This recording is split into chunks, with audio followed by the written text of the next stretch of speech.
So I mentioned this one to you as well, but we can go in. So there was, not that I tremendously care about ESPN or basketball, but I somehow came across the Rachel Nichols thing, which was, story is, briefly, Rachel Nichols is an analyst on ESPN. New York Times released an article very recently that revealed that in the last year's finals, 2020, Rachel Nichols was recorded in the bubble, which is where they had to keep reporters because of COVID.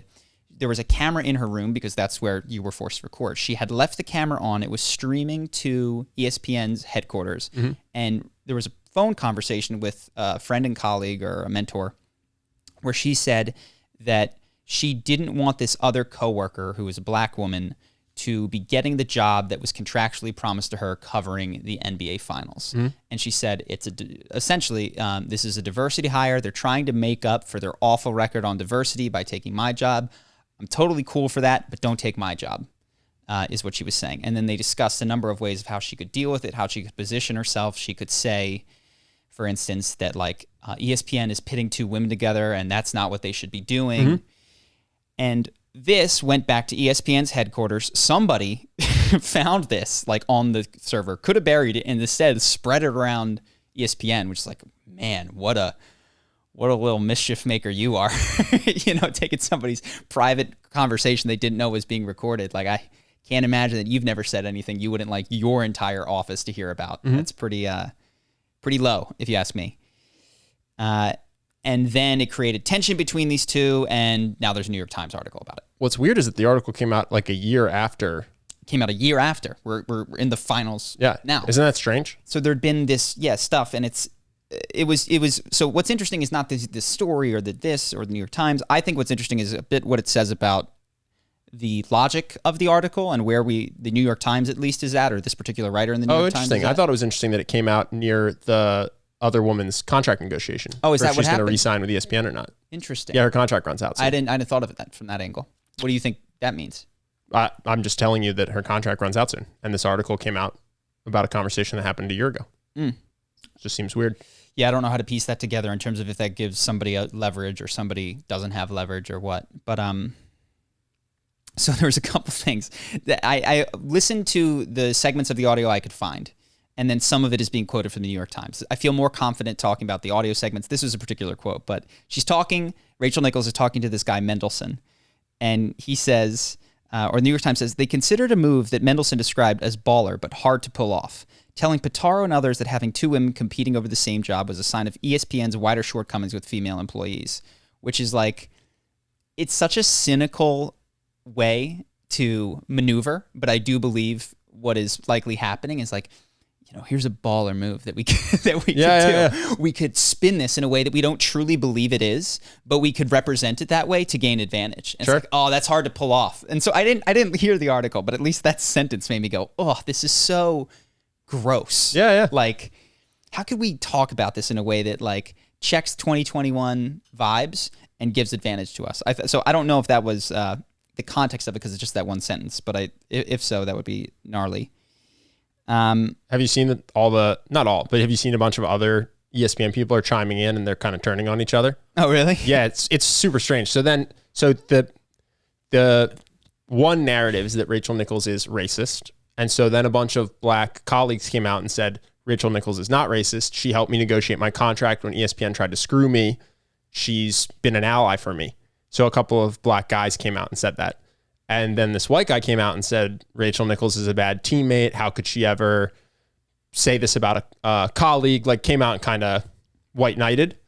And then another black guy came out and said, this reporter just stands on the necks of black insiders. The black insiders have relationships so the one thing the guy said, with athletes. I cut this. The guy said, be careful. This place is a snake pit. Yeah. No, and then apparently this guy demands to be put in the byline or else he won't publish it because the local people have local followings and he has a national following. Yeah.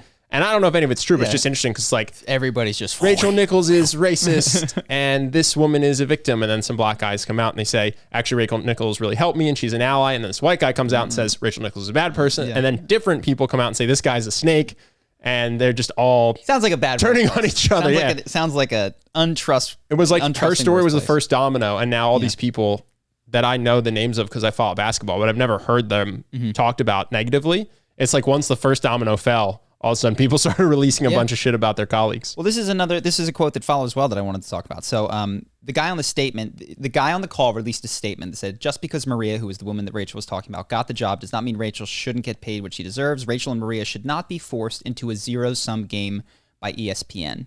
And it's like, I hate to tell you, I don't believe that life is a zero-sum game, but the number of jobs and the number of money that ESPN is willing to give is a zero-sum game.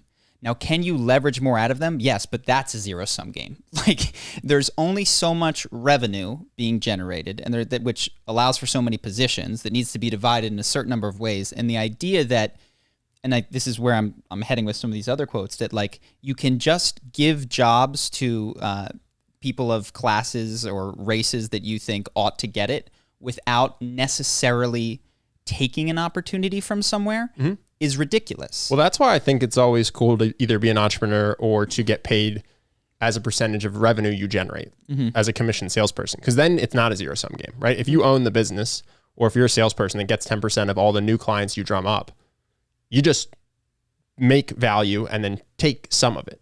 But if you're if these analysts are driving views, then it's like, oh, more analysts. That's what I'm saying. But most jobs, or at least a large portion of jobs, they aren't doing that. They're doing a role that's important, but isn't necessarily directly tied to generating value for the business. And so then it's like, okay, well, we can only have 4 people in this position. Mm-hmm.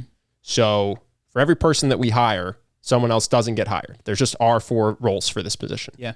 And so in that sense, then that's a zero-sum game. There's 4 people that can get the jobs. And if you hire 5, everyone gets a 20% pay cut. Yeah. Well, the competitive nature that you seem to describe does make sense with what I understand about analysts, which is like, look, there's not a infinite space for all of you. There's a lot of people that wish their whole full-time job was to watch basketball and talk about it. So the supply and demand here for roles is way off. So there's thousands, tens of thousands of people that will get denied a job for every hire you make. Mm-hmm. And so, a handful of other quotes. Let me see. So employees were outraged when, upon watching the video, they were especially upset by what they perceived to be Nichols' expression of common criticism used by white workers in many workplaces to disparage non-white colleagues. The Taylor was offered the hosting job only because of her race, not because she was the best person for the job. Now, I don't know. This truly confused me, because at some level we accept that we are doing affirmative action. Some people say it's necessary and good, and some people say that it's not good, but we're doing it. Which is to say, if you are not of a particular race, you cannot get a job. And then we're upset when people say, oh, you got that because of your race. Now, it doesn't mean that you might not also have been qualified, but it does mean that you were not, by definition, competing against the entire pool of people. Well, I think it depends on what the hiring practice is. Like if you're hiring for 10 spots and 90% of the applicants are Latino, but you're only going to hire 50% Latino, and the other 10% of the applicants are white, but 50% of your hires have to be white because it's mandated, then of course the white people getting hired were partially hired because they're white. There's a quota for 5 spots. But if there's not an absolute quota, then I think that's a harder argument to make. Let me give you then later in the article where it's okay. So this is Taylor, meanwhile, has become increasingly comfortable with expressing her views within the company.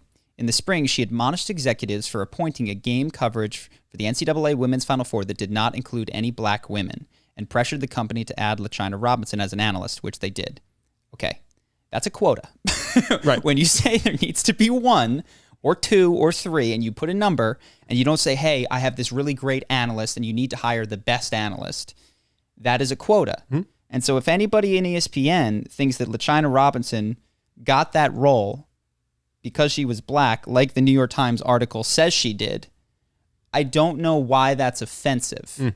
Now, that's not to say that LaChina Robinson might not also be qualified, but here's the problem when you have 4 positions and 40 qualified people. Is like, there's a lot of qualified people. Which of them are you going to choose to get that role? And the way that this has been done, at least in this particular instance, was because she was black. Yeah. And so it's like, I'm reading this article, I'm going, how is it disparaging to say, like, you're saying that someone should get a job because they're black in one sentence, and then in another sentence you're angry that people said that you got a job because you're black?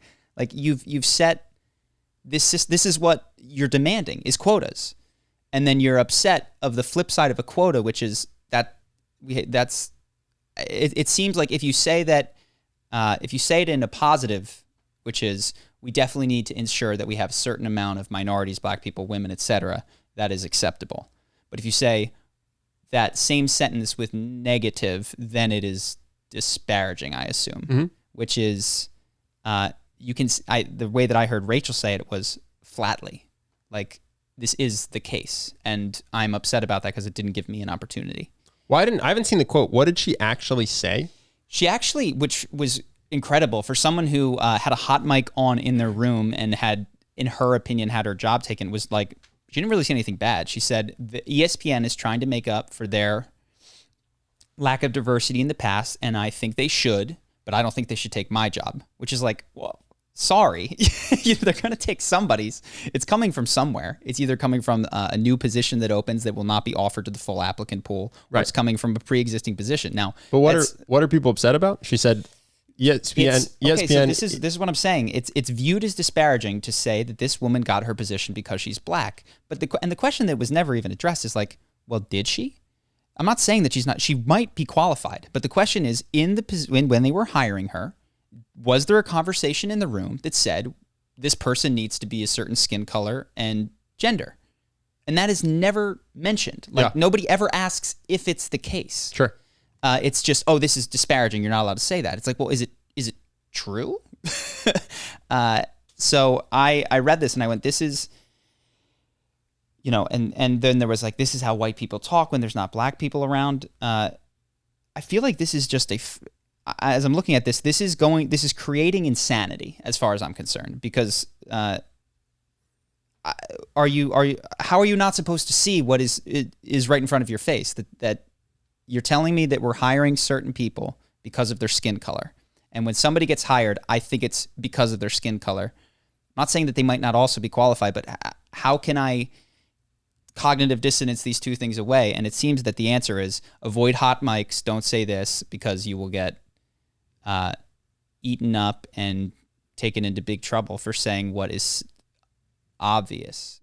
Hope that you guys enjoyed that clip. If you want to see more like this and have us do more podcasts, we are 100% funded by our generous patrons. And if you'd like to contribute, there's a link in the description, and we'll have one pop up on the screen right here so that we can do more podcasts where we have fun conversations and hopefully some deep ones like this. Either way, hope that you enjoyed the video, and I will see you in the next one.